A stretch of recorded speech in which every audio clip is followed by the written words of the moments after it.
خوف پیدا ہونے کے لیے خطرے کا ہونا ضروری نہیں۔ خوف انسان کے اندر پیدا ہوتا ہے، حالات سے بھی اور خیالات سے بھی۔ جب انسان اپنی کسی خواہش کا جواز اپنے ضمیر میں نہیں پاتا تو خوف زدہ ہونا لازمی ہے۔ خوف ناروا خواہش کا اولین سگنل ہے۔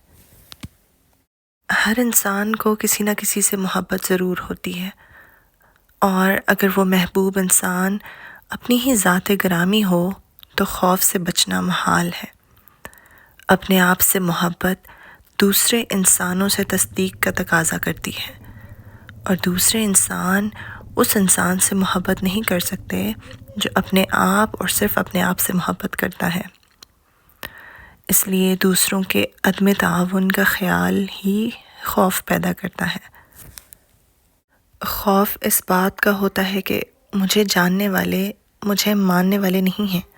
آخر کیوں نہیں ہیں؟ کسی انسان کو انسانوں میں محبوب بننے کے لیے ان سے محبت کرنا پڑتی ہے، اور دوسروں سے محبت کرنے کا عمل اپنے آپ سے غافل ہونے کا عمل ہے، اور یہ عمل اپنی ذات سے محبت کرنے کے عمل کے خلاف ہے۔ اس لیے محبت خویش محبت خلق سے مبرہ نہیں ہوتی۔ خوف ایک انداز نظر ہے، ایک نقطہ نگاہ ہے، ایک واہمہ ہے جو حقیقت بن کر سامنے آتا ہے۔ ہر حادثہ ضروری نہیں کہ رونما ہونے سے پہلے خوف پیدا کرے، اور ہر خوف ضروری نہیں کہ کسی حادثے پر ہی ختم ہو۔ حادثہ اطلاع کے بغیر آتا ہے، خوف بذات خود ایک حادثہ ہے جو آتا ہے اطلاع کے بغیر اور انسان کے دل میں بیٹھ جاتا ہے۔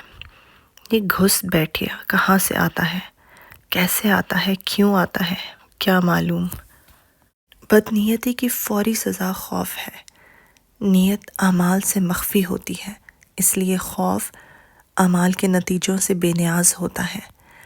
لہٰذا ایسا عمل جس کی نیت بری ہو اور نتیجہ اچھا ہو خوف پیدا کرتا رہے گا۔ وہ عمل جس کی نیت اچھی ہو خوف برا ہو خوف سے آزاد رہتا ہے۔ خوف دراصل بری نیت کی تخلیق ہے۔ نیت کی اصلاح کے بغیر یہ سزا ختم نہیں ہوتی۔ اللہ کے دوستوں اور خاص بندوں کی یہ پہچان بتائی گئی ہے کہ ان کے ہاں خوف اور حزن نہیں ہوتا۔ اللہ کے دوست نیت کی پاکیزگی کے بغیر کوئی عمل نہیں کرتے۔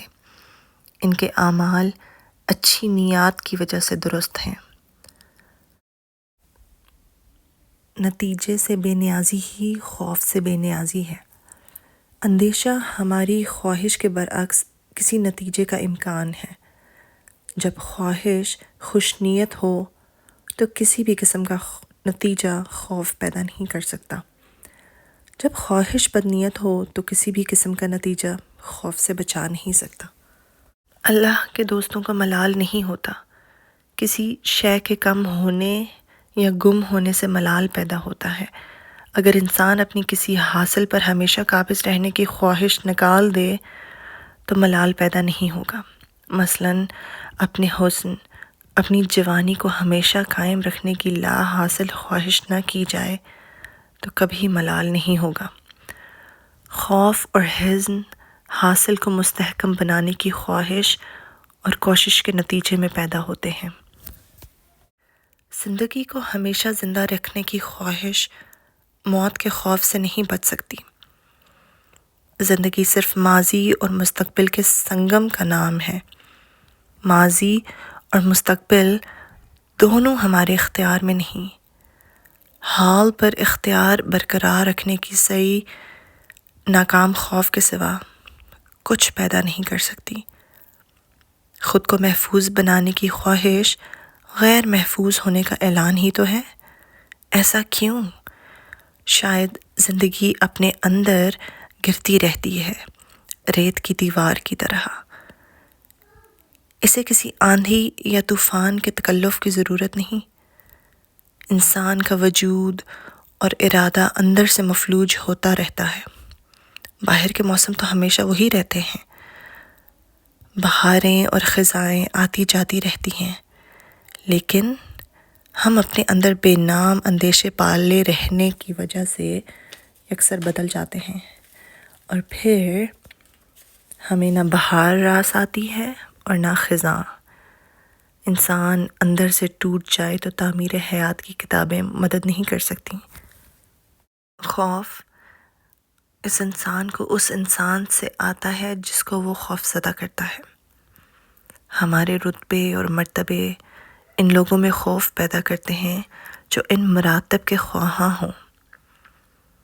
ہمارے خوف کی وجہ سے وہ دل ہی دل میں ہمیں ناپسند کرتے ہیں، اور پھر یہی ناپسندیدگی ان کے چہروں پر سوالات لکھتی ہے، اور ان سوالات کو پڑھ کر ہم خوفزدہ ہو جاتے ہیں۔ امیر آدمی جب غریبوں کو ناراض دیکھتا ہے تو اسے ان سے خوف محسوس ہوتا ہے کہ یہ گونگا خطرہ اگر زبان کھول دے تو جانے کیا ہو جائے۔ ہر ظالم کو مظلوم سے خوف محسوس ہوتا رہتا ہے۔ ڈرنے والا ہی ڈرانے والا بن جاتا ہے۔ ہم جس دشمن سے ڈرتے ہیں وہ بھی تو ہم سے ڈرتا ہے۔ بارڈر کے پاس ہمارا خوف پرورش پاتا رہتا ہے۔ جس نے ہمارا سکون برباد کیا، اس کو کب چین نصیب ہو سکتا ہے؟ یہ قانون فطرت ہے۔ اندھیرا اجالا ایک دوسرے سے ڈرتے ہی رہتے ہیں۔ پیسے گننے اور جمع کرنے والا غریب ہو جانے کے ڈر سے سو نہیں سکتا۔ باغی لوگ حکومت سے ڈرتے ہیں۔ حکومتیں بغاوتوں سے ڈرتی ہیں، اور ڈرنا بھی چاہیے۔ طلبہ اساتذہ سے ڈرتے ہیں اور اساتذہ طلبہ سے ڈرتے ہیں۔ ڈرانے والا بہرحال ڈرتا ہے۔ خوف ایک حد تک تو خیر جائز ہے۔ خوف احتیاط پیدا کرتا ہے، اور احتیاط زندگی کے تیز سفر میں ایک موزوں اور مناسب عمل ہے، لیکن ایک حد سے زیادہ خوف ہو تو انسان کا سارا تشخص، اس کی ساری سائیکی، اس کا باطنی وجود سب ٹوٹ پھوٹ کا شکار ہو جاتے ہیں۔ خوف خون کی رنگت اور ہڈیوں کا گودا ختم کر دیتا ہے۔ خوفزدہ انسان پتوں کی کھڑکھڑاہٹ سے ڈرتا ہے، سرسراہٹ سے ڈرتا ہے، وہ آنے والوں سے ڈرتا ہے، وہ ہر ایک سے ڈرتا ہے، اپنے آپ سے ڈرتا ہے، اپنے ماضی سے ڈرتا ہے، اپنے حال سے ڈرتا ہے، اپنے مستقبل سے ڈرتا ہے، بلکہ اپنے پرائے، یہاں تک کہ اپنے ہی سائے سے ڈرتا ہے۔ خوف اگر ایک بار دل میں بیٹھ جائے تو پھر وجہ کے بغیر ہی خوف پیدا ہوتا رہتا ہے۔ ڈرے ہوئے انسان کے لیے ہر امکان کی ایک ٹریجڈی ہے۔ اس کے لیے ہر واقعہ ایک حادثہ ہے۔ خوفزدہ انسان خود کو اس بھری ہوئی دنیا میں تنہا محسوس کرتا ہے۔ خوف احساس تنہائی ضرور پیدا کرتا ہے۔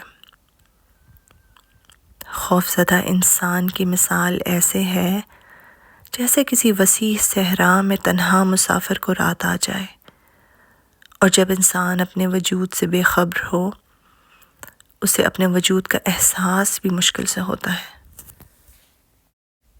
خوف سے بچنے کا واحد مناسب اور سہل طریقہ یہی ہے کہ انسان میں خدا کا خوف پیدا ہو جائے۔ یہ خوف ہر خوف سے نجات دلاتا ہے۔ انسان اپنے آپ کو اللہ کے سپرد کر دے تو ہر خوف ختم ہو جاتا ہے۔ اگر منشاء الہی کو مان لیا جائے تو نہ زندگی کا خوف رہتا ہے، نہ موت کا، نہ امیری کا، نہ غریبی کا، نہ عزت کا، نہ ذلت کا ڈر۔